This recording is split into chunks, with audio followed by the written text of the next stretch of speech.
If you're here, I'm assuming it's because you're probably getting ready to take a cruise and you're probably taking a Norwegian cruise, which means that Great Stirrup Cay is probably one of your destinations on the cruise. In this video, I'm going to be talking about my experience and giving a review of Great Stirrup Cay and talking about the good and the not so good of the island.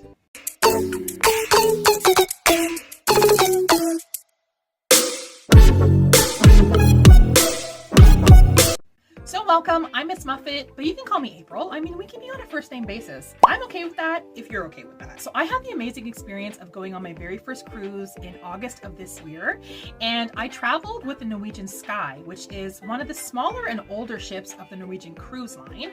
I did give a full review of the Norwegian Sky and what I thought of the cruise ship, so if you're interested in learning more about the Norwegian Sky, then you can definitely check out the link here and take a look at my review of the cruise ship as well. So Great Stirrup Cay was the very last day of our cruise, and Great Stirrup Cay is part of the Berry Islands in the Bahamas, and it's actually an island that was purchased by the Norwegian Cruise Line and is now offered as a private island experience for the Norwegian cruise passengers, which is pretty cool. So when you go to the island, it is going to be just you and your ship. At least that's the way it was from my experience. We didn't share the island with any other Norwegian cruise ships, and I think that's most likely going to be the case because I don't know if the island has the capacity to entertain more than one cruise ship at a time. It's not the biggest island, so that's pretty neat about the experience. You can expect it to just be you and the cruise that you've already been traveling with. Let's talk a little bit about the disembarkation process from the cruise ship to the island. So one thing to know is that the cruise ship doesn't dock at the island. It's a little too shallow for it to be able to do that. So what happens is you take a ferry from the cruise ship to Great Stirrup Cay. Disembarkation is very well organized. I will give the Norwegian Sky credit where credit is due. So you actually disembark based off of the floor you're on and your cabin number. They do it in groups, so they'll give a range, cabin number A to cabin number, C or D as an example. Those were letters, but you get an idea of what I'm trying to say. So, and the reason why they do that is so that the exits aren't overcrowded. Another nice thing that they do is they give lots of instructions on what to expect. So every night you receive an itinerary that basically gives you an outline of activities that are happening the next day on the cruise ship, gives you information about whatever day trips are available as well. And they did the same for Great Stirrup Cay. They gave us some information on what to expect for disembarkation.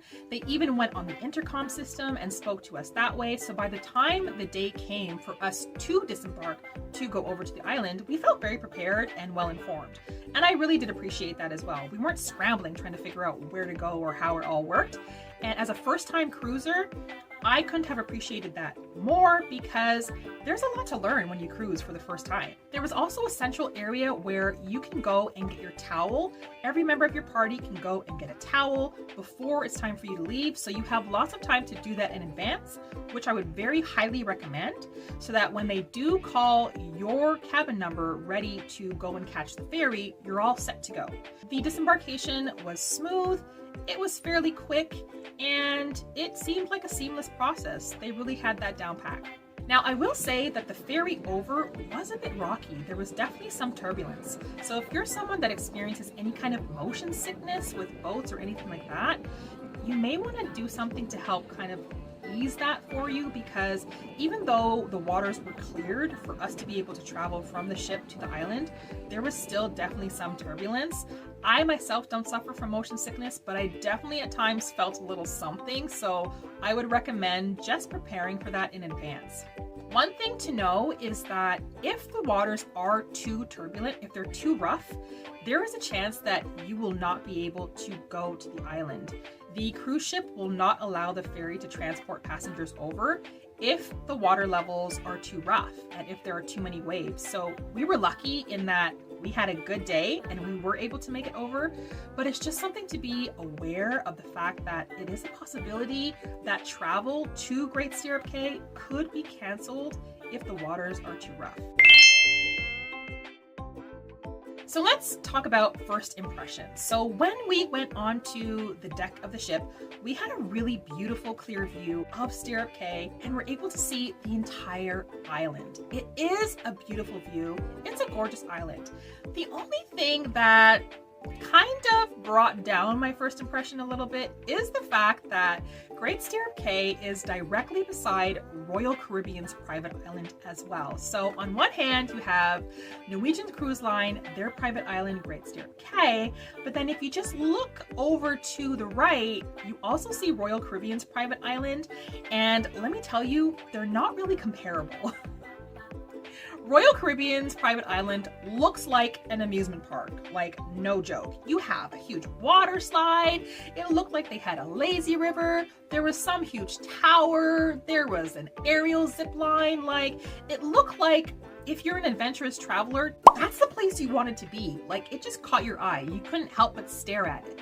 And then when you look out at the Norwegian Great Stirrup Cay, the scenery was gorgeous, don't get me wrong, but aside from a sea of blue lawn chairs, you didn't really see much that caught your eye. The buildings that are there were mainly the buffet areas and some of the areas where you can go and rent out gear, but that's kind of all that caught your eye. So first impression was a little tainted, mainly because Royal Caribbean's private island was also right there.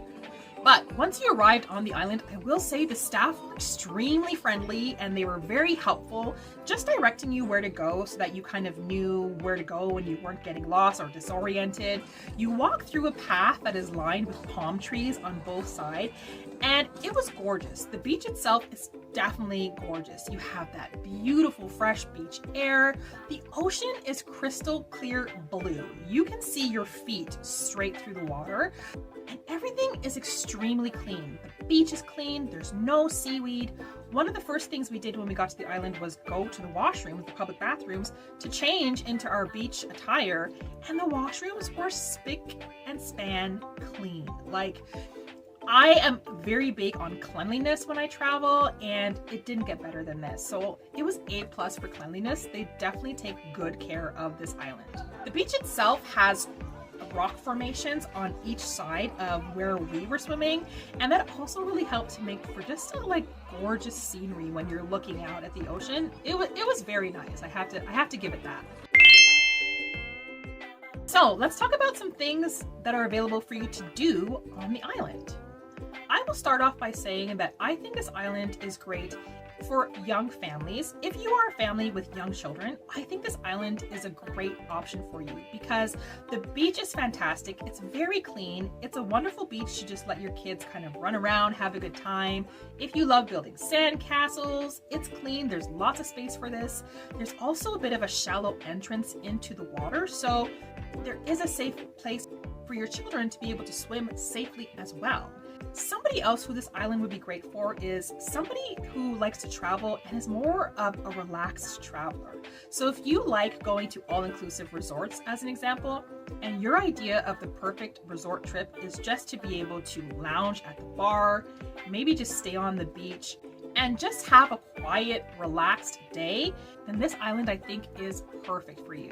Now, if you are a bit of a more adventurous traveler like myself, or if you're traveling with teenagers, which was the case for us, we traveled with teenagers between the ages of 14 and 18, you may find that there's not a lot to do on this island for you.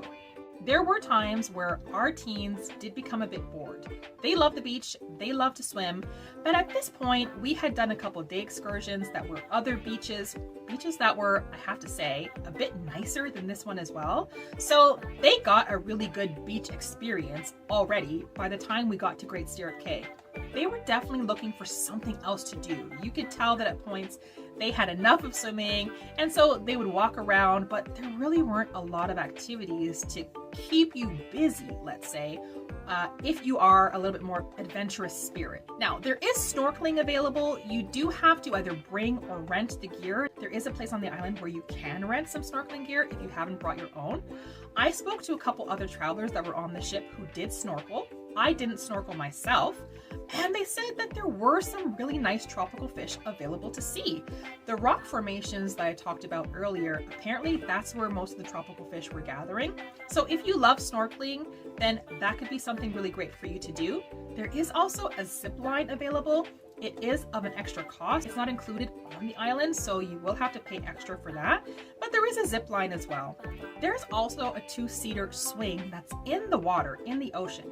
So that's something a little bit different that you can participate in. I will say the lineup for that was quite busy at times because, again, it's only 2-seater and there's only one swing available. So you may have to wait a little bit for your turn if that's something that you also want to experience. What I enjoyed the most was the little flea market that was there. There is a flea market that's about a 10-minute walk away from the beach, and it has about 15 to 20 different stalls of locals that have come to sell their stuff, handmade things, but it was really great just as something different to do. When I got a little tired from the beach and I wanted to do a little exploring on the island, I headed to the market, and I will say that was nice.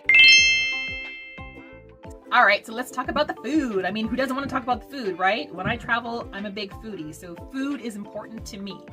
Now, when you're on the island, there are a couple options of where you can go and eat. So I ate at the buffet, and the buffet was okay. Was it the best buffet I've ever had?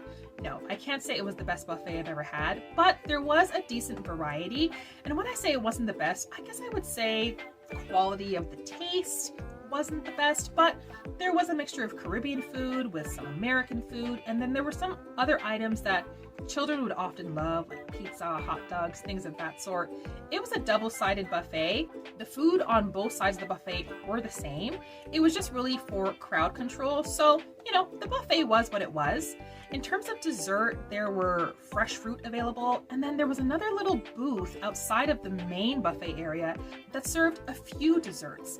I was disappointed with the dessert selection for sure. I have a big sweet tooth, so I always look forward to my dessert. If I could have dessert before my main meal, to be honest, that's what I would do. So I went hunting for that dessert, and I was a little disappointed when I found a tiny buffet that had a couple things like Nanaimo bars, other type of bars, and a few pastries.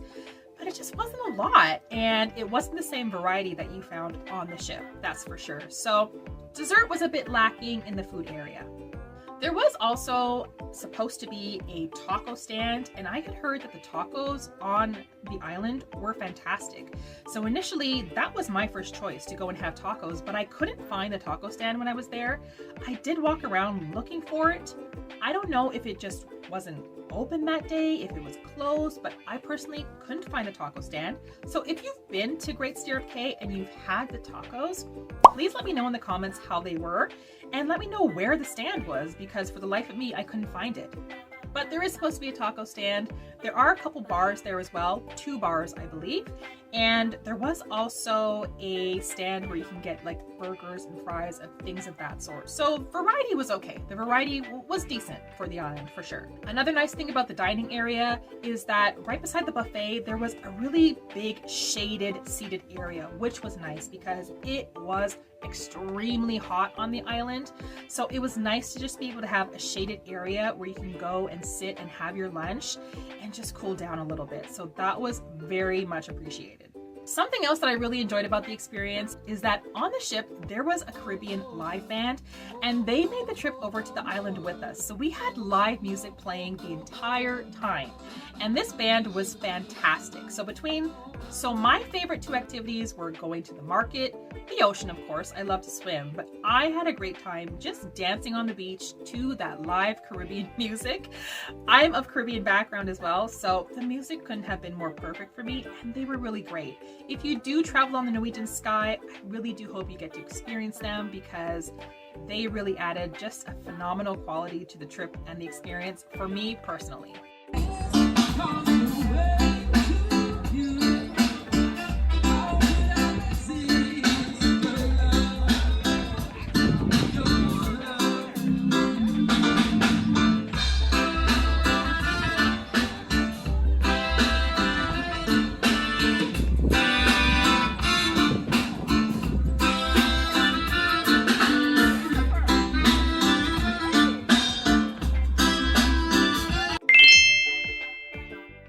So now let's talk about going back onto the ship from the island. I will say that wasn't as organized as the disembarkation. It really was kind of just a free-for-all. The nice thing was there were some staff that were coming around letting people know that, it was time to start making your way back, but you didn't have to wait to be called. It wasn't by cabin number. You really just were able to leave and go whenever you were ready to return back to the ship. So the nice thing about it is that you had flexibility. Let's say you were on the island for 2-3 hours and you felt like, you know what, it's too hot. I'm ready to go back. They have bingo starting at 3 and I want to go do some bingo. Then you were free to leave the island at any point. The ferry was kind of going back and forth. So you didn't have to stay on the island from the beginning of the day to the end of the day. You could leave whenever you were ready. And that was appreciated. But it was a little bit more of a free-for-all, not as organized, but at the same time, it was still an easy process.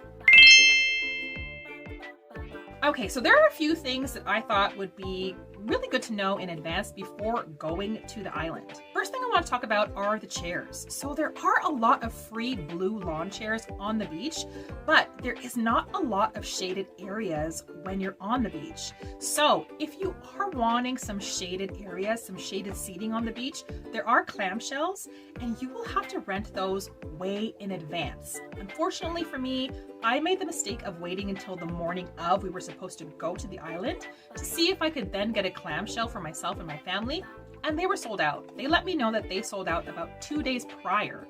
So if you know you're going to want to have a comfortable shaded area, then definitely I would recommend going a couple days before and renting out those clamshells. They do sell out quite quickly. There were a few picnic tables scattered around the island that seemed like they were strategically placed under palm trees. Those did offer some shade as well, but they were far and few in between and a little hard to grab. We were lucky where we did end up getting one, so that did help us out. But man, it would have been really good to have had one of those clamshells for sure, especially if you're traveling with younger children. Something else to keep in mind is that whatever package you've bought for the original cruise, that transfers over to the island. So for example, our party, we had the full drink package. So all of our drinks on the island, we didn't have to pay for. They were free. So whatever you have on the cruise, you also get on the island. All the food was free for us. All the drinks were free as well. The only extra costs are any gear that you want to rent out, any shopping that you do in the market, and the aerial zip line. Those are really the only extra fees. But just know that your package on the ship transfers to the package on the island as well. Something to know about the market is that there is no bargaining in this market, and I mean no bargaining. I'm a huge bargainer when I travel, and so I really tried. Out of the 20 stalls that were there, nobody was budging.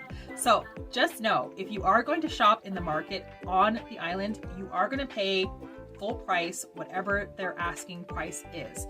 And they are pretty expensive on the island. I will say that.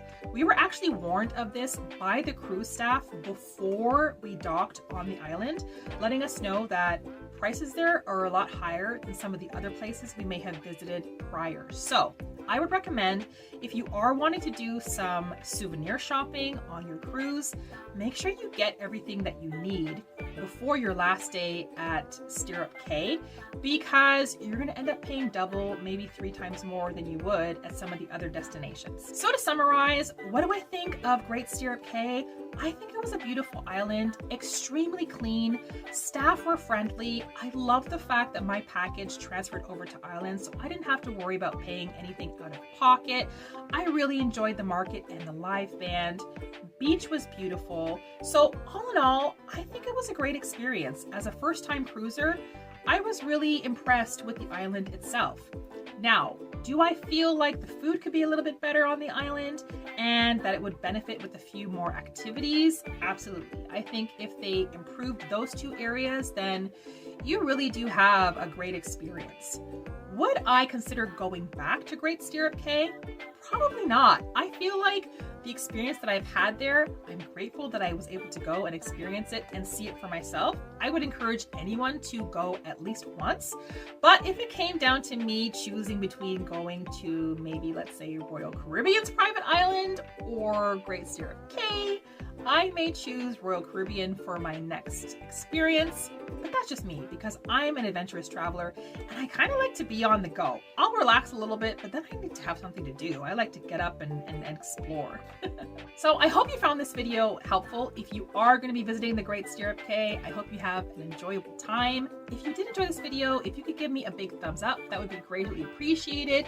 And if this is your type of content, if you like traveling content, then maybe you want to subscribe because I plan on posting a lot more about my traveling experiences. Thank you for spending this time with me, and I will see you in the next video.